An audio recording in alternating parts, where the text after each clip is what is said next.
चांगल्या रस्त्याची वाट लावणाऱ्या या एमजेपीचा, चांगल्या रस्त्याची वाट लावणाऱ्या या राष्ट्रीय महामार्ग विभागाचा, या महानगरपालिकेचं करायचं काय? या महानगरपालिकेचं करायचं काय?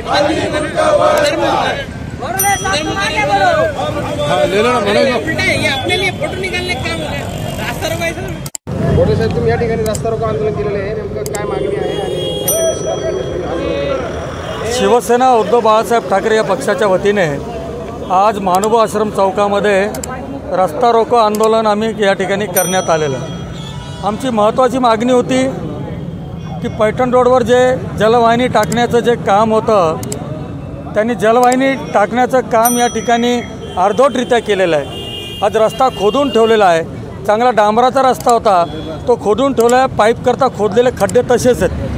जवळपास 1 वर्षापासनं या चारही विभागांना वारंवार आपण पत्रव्यवहार केला, परंतु त्यांनी कुठल्याच प्रकारची याची या ठिकाणी खबरदारी घेतली नाही, कुठल्या प्रकारची दखल घेतली नाही. पावसाळा होता, अनेक निष्पाप नागरिकांना त्या खड्ड्यामध्ये पडून इजा झाली, जखमी झाले, डोक्याला मार लागला, फ्रॅक्चर झाले. मला वाटतं कुठं पेडणार आहे पाप? आज सामान्य नागरिक होरपळला जातो आहे. 2-2 किलोमीटरच्या रांगात या ठिकाणी ॲम्ब्युलन्सचा रस्तासुद्धा या ठिकाणी ट्रॅफिकमधनं काढण्याकरता 5-5, 10-10 मिनटं लागलीत. अनेक वेळा आम्ही या ठिकाणी हा रस्ता क्लिअर करून दिला ॲम्ब्युलन्सकरता.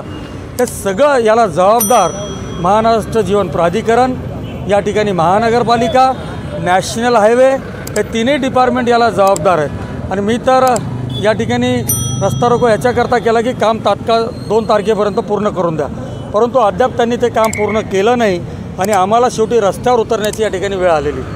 आता लेखी देत आहेत. टाईम बाउंड प्रोग्राम आम्ही मागितला आहे. 8 दिवसात 10 दिवसात जे काही तुम्ही करणार ते आम्हाला लेखी द्या. याच्यानंतर जर समजा यांनी दिलेल्या वेळेमध्ये ही कामं पूर्ण केली नाही तर निश्चितपणे याहीपेक्षा मोठं आंदोलन आमच्या पक्षाच्या वतीने आणि नागरिकांच्या वतीने, हा काही एकट्या आम्हालाचा त्रास आहे असा नाही, या भागातले जवळपास 40-50,000 लोक या रस्त्यावरून जा करतात, त्या सगळ्यांना याचा त्रास. आणि सगळे आमच्यासोबत आहेत. पक्ष तर आहेच, परंतु इतरही सामान्य नागरिक आमच्यासोबत आहे.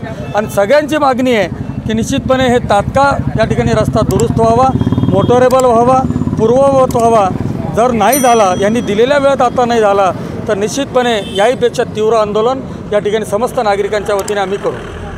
शहराचे महापौर नंदकुमारजी घोडेले यांनी जे आंदोलन सुरू केलं आहे लोकांच्या मदतीसाठी, त्यांना आमचा पूर्ण पाठिंबा आहे.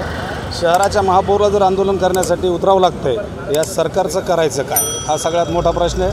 ह्या शिंदे सरकारच्या कार्यकाळात हे डिपार्टमेंट इतकं मुजोर झालं आहे, ते कोणाचंही ऐकायला तयार नाही. आणि जर असं जर वारंवार प्रत्येक संविधानिक पदाच्या माणसाला जर आंदोलन करायची वेळ आली तर जनता कधीच त्यांना माफ करणार नाही. ह्या शिंदे सरकारच्या चिंधाड्या उडवल्याशिवाय ही जनता थांबणार नाही, एवढंच सांगतो मी. मागणी हे रस्त्याचे कामं व्हायला पाहिजे आणि सगळे व्यवस्थित त्यांनी जे लेखी दिलं त्या पद्धतीनं वचन दिलं त्या पद्धतीनं ते व्हायला पाहिजे. काय ना अशोक हाळनोर.